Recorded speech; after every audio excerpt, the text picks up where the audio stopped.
In May this year, the government made public its intention to privatize Chemelil, Nzoia, South Nyanza Sugar, Muhoroni and Miwani Sugar companies. Under the deal, the government was to sell its 51% stake in each of the 5 sugar companies to strategic investors with a track record of managing sugar companies. A further 24% stake in the companies was to be sold to employees and farmers, while the remaining 25% stake being retained by the government. However, the process has faced opposition from a section of leaders who insist that the privatization process should not be rushed. If you want to privatize Chemelil and Muhoroni, the most logical and sensible thing is to hand over those factories to the county government of Kisumu. A government can borrow from another government. You can work out a structure between the national government and the county governments on the value of these factories. No serious investor will touch this enterprise without being assured about delivery of cane. Now, that assurance can only be given by the farmers under an arrangement in which they have been fully consulted and they have gone along. So we need to do a lot of these things before we reach where we are, so that we carry everybody along if this thing is going to work.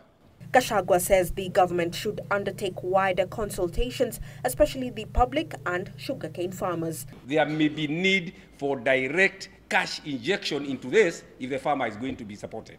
And this is what is happening in other countries.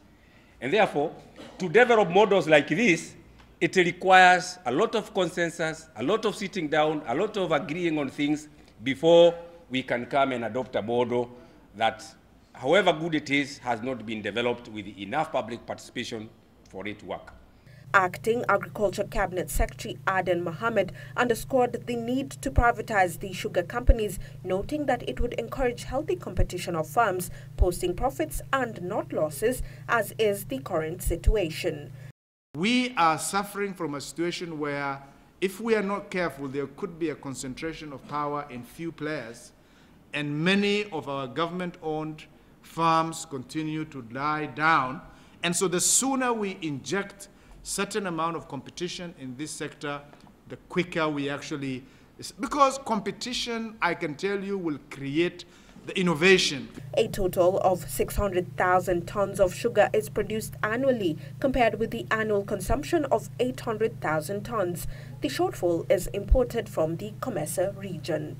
Melin Miendo, NewsHour Business.